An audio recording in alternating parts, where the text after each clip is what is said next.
राजनीति ही कारण, जो ही राजनीति के कारण ही हम लोग दोनों भाइयों को हमेशा किसी न किसी केस में, किसी न किसी उलझन में फंसाया जाता है कि ये चुनाव नहीं लड़ पाए, नहीं जीते। और जब चुनाव मजबूती से लड़ते हैं तो सारे विरोधी एक जगह हो जाते हैं हमें हराने के लिए। फिर भी हम लोग का हौसला कम नहीं है और न हमारे समर्थकों की हौसला कम है, और समर्थक के बदौलत ये तो वक्त बताएगा। जनता तो जानना चाहती है ना। कह के सुनाऊंगा या करके दिखाऊंगा, मौका तो दीजिए, वक्त आएगा। अब बिना रहे हम लोगों ने जितना किया है वो देखिए, पार्टी से तो चुनाव लड़ेंगे, थोड़ा सा आप लोग और इंतजार करना पड़ेगा। पार्टी ये घोषणा हम 2-4-10 दिन के अंदर कर देंगे, हम दोनों भाई। अभी हमने कार्यकर्ता मीटिंग इसलिए रखे थे, मैं तो कहा था, लोगों ने तो चौखट बदल दिया है। नई जनरेशन को, यहाँ के आवाम को फैसला लेना होगा। मैंने तो एक बात कहा आपको, जिस कौम, दुनिया का जिस भी कौम, सारे आवाम की बात कर रहा हूं मैं, उसको अपनी ताकत का एहसास नहीं होगा तो गुलाम ही हो जाएगा ना।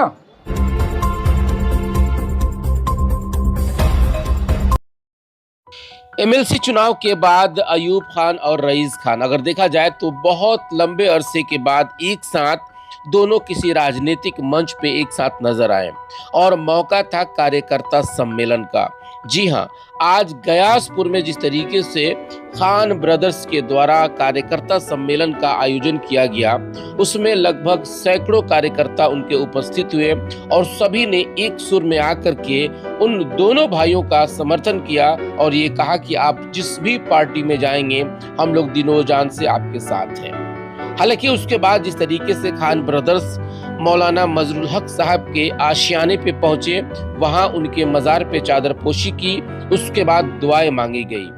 आज देखा जाए तो एक बहुत लंबे अरसे के बाद, यानी कि एमएलसी चुनाव के बाद ये पहला ऐसा नज़ारा देखने को मिला जब दोनों भाई, यानी कि अयूब खान और खान ब्रदर्स के जो छोटे भाई हैं रईस खान, दोनों एक मंच पे भी नजर आए। और साथ ही साथ जिस तरीके से विधानसभा का चुनाव है, उस विधानसभा के चुनाव में ये दोनों कैसे अपने आप को स्थापित कर पाएंगे और किस तरह से चुनाव लड़ा जाएगा, इसी को लेकर के कार्यकर्ताओं से आज इसके ऊपर विचार विमर्श भी किया गया और सभी कार्यकर्ताओं ने खुले मन से इन दोनों भाइयों का समर्थन किया। और साथ ही साथ अयूब खान और रईस खान ने क्या कुछ कहा मीडिया से, एक खास रिपोर्ट देखिए यस 24 न्यूज का।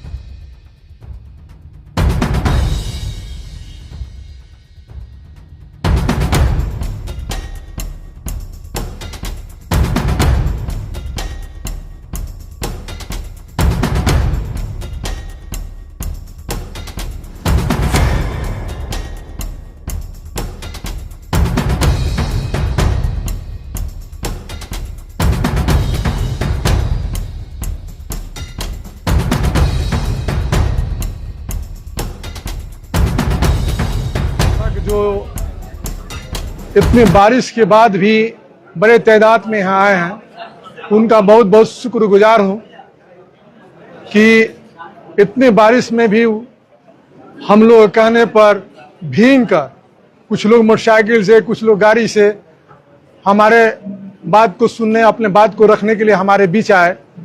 ये मेरी सौभाग्य है। और रही चुनाव लड़ने की बात, तो चुनाव तो हम लोग 20 साल से लड़ रहे हैं। किसी ना किसी कारण चुनाव में कुछ अंतरों से पीछे रह जाते हैं, और राजनीति ही कारण, जो ही राजनीति के कारण ही हम लोग दोनों भाइयों को हमेशा किसी ना किसी केस में, किसी ना किसी उलझन में फंसाया जाता है कि ये चुनाव नहीं लड़ पाए, नहीं जीते। और जब चुनाव मजबूती से लड़ते हैं तो सारे विरोधी एक हमें हराने के लिए। फिर भी हम लोग का हौसला कम नहीं है और न हमारे समर्थकों की हौसला कम है, और समर्थक के बदौलत हम लोग फिर से मजबूती से चुनाव लड़ने जा रहे हैं। विधानसभा का भी, लोकसभा में चुनाव लड़ते किसी कारण, आप लोग सारे लोग जानते हैं कि हम निकलने के समय पर भी हम पर केस लगाया गया, झूठा मुकदमा लगाया गया, अवैध वसूली का मुकदमा लगाया गया। जब हम प्रेजेंट जेल में हैं तो अवैध वसूली कौन कर रहा था भाई? मगर केस लगाता, आप समझते हैं इस बात को, और हमारे जितने समर्थक इस बात को समझते हैं। हमारे समर्थक पूरी मजबूती के साथ हमारे साथ हैं और इस बार मजबूती के साथ चुनाव हम दोनों भाई साथ में मिलकर लड़ेंगे और जीतेंगे भी। देखिए, पार्टी से तो चुनाव लड़ेंगे, थोड़ा सा आप लोग और इंतजार करना पड़ेगा। पार्टी की घोषणा हम 2-4-10 दिन के अंदर कर देंगे, हम दोनों भाई।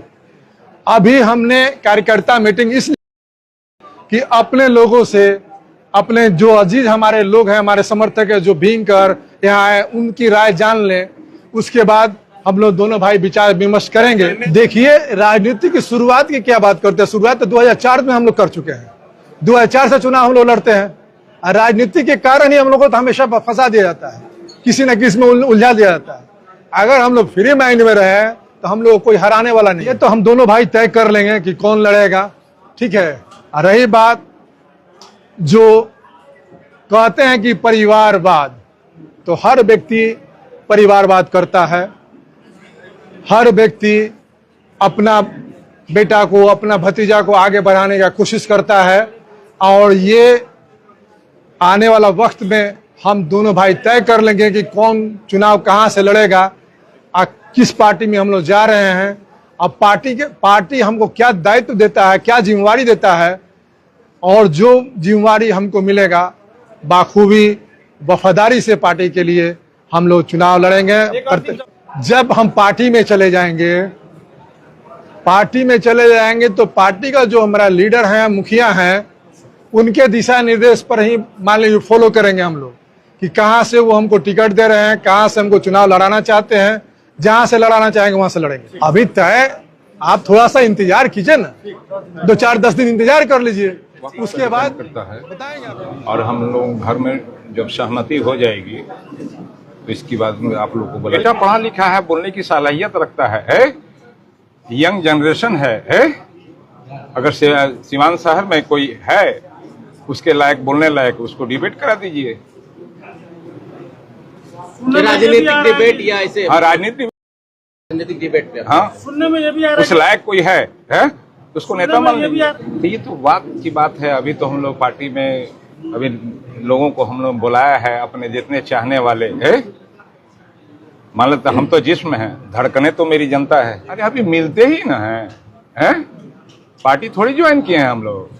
आप पार्टी ज्वाइन करके बदलने वाले थोड़ी हैं हम। जब भी हम लोग जाएंगे समस्त परिवार एक ही पार्टी में जाएंगे, चाहे जहां जाना हो। जो कौम अपनी ताकत का एहसास नहीं करता है ना, वो तो गुलामी ही करेगा ना। जो कौम अपनी ताकत का एहसास नहीं किया है वो गुलामी करेगा।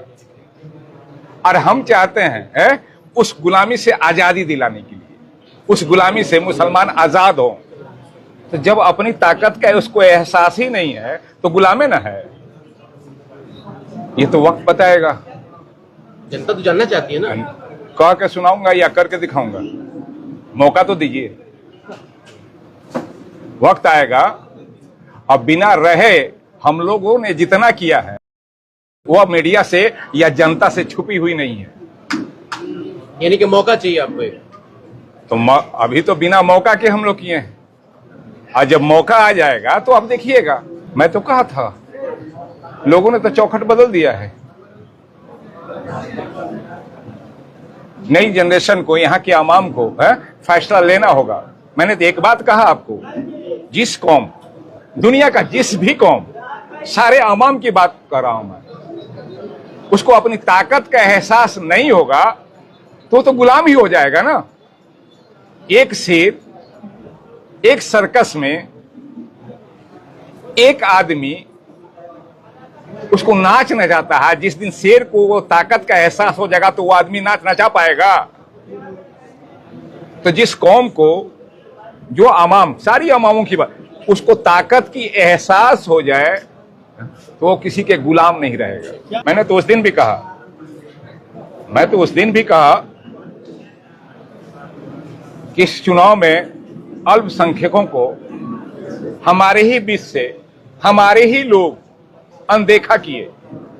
उसकी अहमियत नहीं दिए तो उसकी तो खामियाजा भुगतना पड़ेगा। अगर इस्लाम की जानकारी रखते होंगे, अगर कुरान से मुताला अगर किए होंगे, तो एक मैं बात बता दूं कि मुसलमानों में कोई जात नहीं होती, कबीला होता है और वहां जातों की बात की जाती है। अब मैं कबीले की बात करता हूं। अगर कोई हमसे पूछे तो कौन जात है, तो मैं कहता हूं कि मैं मुसलमान हूं। मैं पठान, शेख, सैयद, अंसार नहीं कहता, क्या हूं। जितने भी मेरे जानने वाले हैं, करीब आप भी जानते हैं, यहाँ जो भी मीडिया कर्मी के लोग हैं, तो वो सब लोग जानते हैं कि मैं जात पात नहीं करता, मैं जमात लेके चलने वाला इंसान हूं। इससे पहले भी एक स्टेटमेंट मैंने दिया था। इसका कारण है कि जनता जो है ना, वो सही निर्णय नहीं ले पाती, और सबको मौका अगर दे तो उसमें से जनता चुनाव कर लेगी कि कौन मेरे लायक नेता है।